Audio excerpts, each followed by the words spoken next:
ನಮಸ್ಕಾರ ಎಲ್ರಿಗೂ, welcome back to my channel Shwetha's creations and blog. ನಾನು ಇವತ್ತಿನ ವಿಡಿಯೋದಲ್ಲಿ ಏನು ಒಂದು ನಿಮ್ಗೆ ಸಿಂಪಲ್ ಆಗಿರೋ ಒಂದು ರೆಸಿಪಿನ ನಾನು ಇವತ್ತು ಶೇರ್ ಮಾಡ್ತಾ ಇದ್ದೀನಿ. ಅದೇನಪ್ಪಾ ಅಂತಂದ್ರೆ, ವೆದರ್ ಕಳೆದ ಹಾಗೆ ನಮ್ ದೇಹದಲ್ಲೂ ಕೂಡ ತುಂಬಾನೇ ಬದಲಾವಣೆಗಳಾಗತ್ತೆ. ಕೋಲ್ಡ್ ಆಗಿರ್ಬೋದು, ಕಾಫ್ ಆಗಿರ್ಬೋದು, ಇಲ್ಲ ಆವಾಗವಾಗ ಬರೋ ವೈರಲ್ ಫೀವರ್ಸ್ ಆಗಿರ್ಬೋದು. ಸೊ ಇದೆಲ್ಲದನ್ನು ಕೂಡ ನಾವು ಚೇಂಜಸ್ ನ ನೋಡ್ತೀವಿ. ಇದೆಲ್ಲದಕ್ಕೂ ಮುಖ್ಯ ಕಾರಣ ಅಂತಂದ್ರೆ ನಮ್ಮ ದೇಹದಲ್ಲಿ ರೋಗ ನಿರೋಧಕ ಶಕ್ತಿ ಇಲ್ಲದೆ ಇರೋದು. ಮತ್ತೆ ಅದನ್ನ ಯಾವುದೇ ಒಂದು ಕಾಯಿಲೆ ಅಟ್ಯಾಕ್ ಆಗ್ತಾ ಇದೆ ಅಂದಾಗ ಅದನ್ನ ತಡ್ಕೊಳ್ದೇ ಇರೋ ನಮ್ ಬಾಡಿ ಅದಕ್ಕೆ ತಡ್ಕೊಳ್ಲಿಕ್ ಆಗಲ್ಲ. ಅಂತ ಟೈಮಲ್ಲಿ ನಾವು ತುಂಬಾನೇ ಅವಾಗ ಹುಷಾರ್ ತಪ್ಪದಾಗಿರ್ಬೋದು, ಕೆಮ್ಮು, ನೆಗಡಿ, ಶೀತ ಇದೆಲ್ಲವೂ ಕೂಡ ಸರ್ವೇ ಸಾಮಾನ್ಯ ಆಗಿರುತ್ತೆ. ಸೊ ಹಾಗಾಗಿ ನಾನು ಈ ಒಂದು ಸಿಂಪಲ್ ರೆಸಿಪಿನ ನಾನು ಮನೆಯಲ್ಲೇ ಟ್ರೈ ಮಾಡ್ಕೊಂತೀನಿ. ಅಟ್ಲೀಸ್ಟ್ ಒಂದೇ ದಿನದಲ್ಲಿ ಇದರಿಂದ ರಿಸಲ್ಟ್ ಸಿಗುತ್ತೆ ಅಂತ ಹೇಳಲಿಕ್ಕೆ ಆಗಲ್ಲ. ಅಟ್ಲೀಸ್ಟ್ ಬಿಡದೆ ಸತತವಾಗಿ 21 ಡೇಸ್ ಆದ್ರೂ ಅಟ್ಲೀಸ್ಟ್ ಯೂಸ್ ಮಾಡಿದ್ರೆ ಇದು ಒಂದು ಎಫೆಕ್ಟ್ ಕಾಣಿಸುತ್ತೆ ಅಂತ ಹೇಳ್ಬೋದು. ಇದು ಬರೀ ಇಮ್ಯುನಿಟಿ ಪವರ್ ನ ಜಾಸ್ತಿ ಮಾಡೋದಲ್ಲದೆ ನಮ್ ಸ್ಕಿನ್ಗಾಗಿರ್ಬೋದು, ಹೇರ್ಗಾಗಿರ್ಬೋದು ತುಂಬಾನೇ ಒಂದು ಒಳ್ಳೆ ರಿಸಲ್ಟ್ ನ ಕೊಡುತ್ತೆ ಅಂತ ಹೇಳ್ತೀನಿ. ನಾನು ಇದಕ್ಕೆ ಮೇನ್ ಇಂಗ್ರೀಡಿಯಂಟ್ ಆಗಿ ಯೂಸ್ ಮಾಡಿರೋದು ಬಂದು ಆಮ್ಲ. ಸೊ ಇದರಲ್ಲಿ ತುಂಬಾನೇ ಬೆನಿಫಿಟ್ಸ್ ಇದೆ. ಇದು ಚಿಕ್ಕವರಿಂದ ಹಿಡಿದು ದೊಡ್ಡವರವರೆಗೂ ಕೂಡ ತಗೋಬಹುದು. ಇದರಲ್ಲಿ ಯಾವುದೇ ರೀತಿಯ ಏನು ಸೈಡ್ ಎಫೆಕ್ಟ್ಸ್ ಆಗಿರ್ಬೋದು, ಮತ್ತೆ ಬೇರೆ ಇನ್ಯಾವುದೇ ರೀತಿಯ ಒಂದು ನೆಗೆಟಿವ್ ಆಗಿ ಬಾಡಿ ಮೇಲೆ ಆಗುವಂತ ಇನ್ಯಾವುದೇ ತರದ ಸೈಡ್ ಎಫೆಕ್ಟ್ ಕೂಡ ಇರೋದಿಲ್ಲ. ಸೊ ತುಂಬಾನೇ ಚೆನ್ನಾಗಿರುತ್ತೆ. ಆದ್ರೆ ಮೊದಲನೇ ಬಾರಿ ಆಮ್ಲನ ಯೂಸ್ ಮಾಡೋರಿಗೆ ಸ್ವಲ್ಪ ಒಗ್ರು ಇಲ್ಲ ಕಹಿ ಅಂತ ಅನ್ನಿಸ್ಬೋದು. ಆದ್ರೆ ಆಮ್ಲದಿಂದ ತುಂಬಾನೇ ಬಾಡಿಗೆ ಬೇಕಾಗಿರುವಂತ ಆಂಟಿ ಆಕ್ಸಿಡೆಂಟ್ಸ್ ಆಗಿರ್ಬೋದು, ಇಲ್ಲ ವಿಟಮಿನ್ ಸಿ ಆಗಿರ್ಬೋದು ಹೇರಳವಾಗಿರುತ್ತೆ. ಸೊ ಬನ್ನಿ ಇದನ್ನ ಹೇಗೆ ನಾನು ತಯಾರು ಮಾಡಿದೆ ಅನ್ನೋದ್ರ ಬಗ್ಗೆ ನಾನು ಇವತ್ತೊಂದು ವಿಡಿಯೋನ ನಾನು ನಿಮ್ಗೆ ತೋರಿಸ್ತೀನಿ. ಮತ್ತೆ ಮುಖ್ಯವಾಗಿ ಅಟ್ಲೀಸ್ಟ್ ದಿನದಲ್ಲಿ ಒಂದು 2 ಸರಿ, 2 ರಿಂದ 3 ಸರಿ. ಸೊ ಇವಾಗ ಇಲ್ಲಿ ನೀವು ನೋಡ್ತಾ ಇರ್ಬೋದು, ನಾನು ಇದನ್ನ ಬೆಳಿಗ್ಗೆನೆ ರೆಡಿ ಮಾಡಿ ಇಟ್ಕೊಂಡಿದ್ದೆ. ಸೊ ನನಗೆ ಯಾವಾಗ ನನ್ಗೆ ಸ್ವಲ್ಪ ಹುಷಾರಿಲ್ಲ ಅನ್ಸುತ್ತೆ, ಈ ರೀತಿ ಆದಾಗ ನಾನು ಆಲ್ಮೋಸ್ಟ್ ಇದನ್ನ ಒಂದ್ ದಿನಕ್ಕೆ ಒಂದ್ 2 ರೀತಿ ನಾನು 2 ಸರಿ, 2 ಟೈಮ್ಸ್ ಈ ರೀತಿ ಒಂದ್ 2 ಸ್ಪೂನ್ ನ ತಿನ್ನೋದ್ರಿಂದ ಸೊ ತುಂಬಾನೇ ಯೂಸ್ ಆಗುತ್ತೆ. ನೀವು ಒಂದ್ಸರಿ ಟ್ರೈ ಮಾಡಿ, ತುಂಬಾನೇ ಒಳ್ಳೆ ರಿಸಲ್ಟ್ ಸಿಗುತ್ತೆ ಅಂತ ಹೇಳ್ಬೋದು. ಬನ್ನಿ ಇದನ್ನ ಹೇಗ್ ಮಾಡ್ಕೊಳ್ಳೋದು ಅಂತ ಕೂಡ ಇವತ್ತಿನ ವಿಡಿಯೋದಲ್ಲಿ ತೋರಿಸ್ಕೊಡ್ತೀನಿ.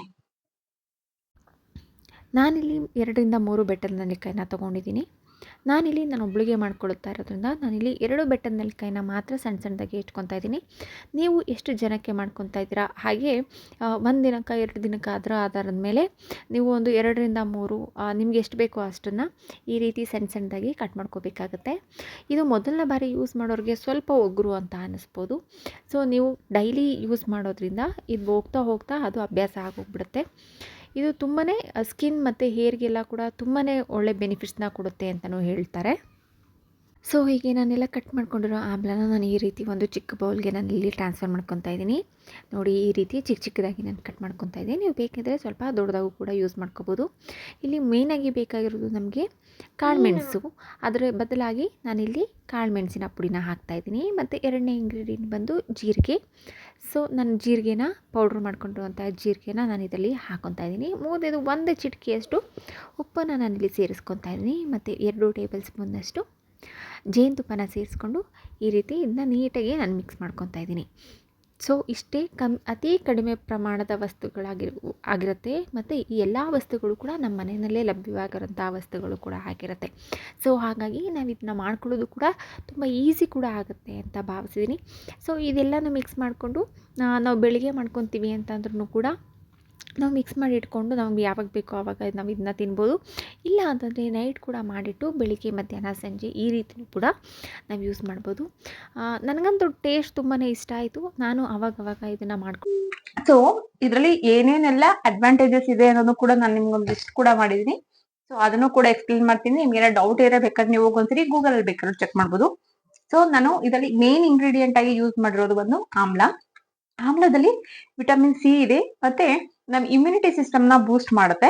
ಮತ್ತೆ ಆಮ್ಲ ಗುಡ್ ಫಾರ್ ಹೆಲ್ತ್ ಅಂತಾನು ಹೇಳ್ತಾರೆ. ಮತ್ತೆ ಸ್ಕಿನ್ ಆಗಿರ್ಬೋದು, ಹೇರ್ ಆಗಿರ್ಬೋದು ತುಂಬಾನೇ ಒಳ್ಳೇದು ಅಂತಾನು ಹೇಳ್ತಾರೆ.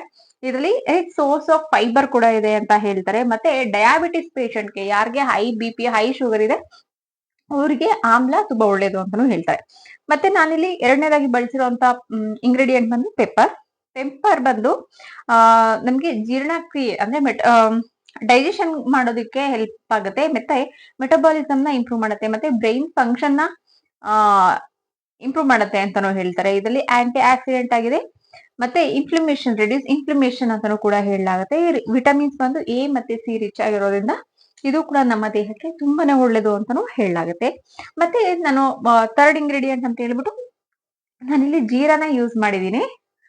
ಜೀರಾ ವೆಯ್ಟ್ ಲಾಸ್ ಮಾಡೋದಿಕ್ಕೆ ತುಂಬಾನೇ ಹೆಲ್ಪ್ ಮಾಡುತ್ತೆ, ಹಾಗೆ ಸ್ಕಿನ್ಗೆ ಹೆಲ್ಪ್ ಆಗುತ್ತೆ. ಮತ್ತೆ ಯಾರೆಲ್ಲ ಹೈ ಬಿ ಪಿ ಇದಾರೆ ಅವ್ರಿಗೆ ಜೀರಾ ತುಂಬಾನೇ ಸಹಾಯಕ ಆಗುತ್ತೆ ಅಂತಾನೆ ಹೇಳ್ಬೋದು. ಮತ್ತೆ ನಾನು ಹನಿನ ಯೂಸ್ ಮಾಡಿದೀನಿ. ಆದಷ್ಟು ನೀವು ನ್ಯಾಚುರಲ್ ಆಗಿ ಸಿಗೋ ಹನಿನ ಯೂಸ್ ಮಾಡಿ.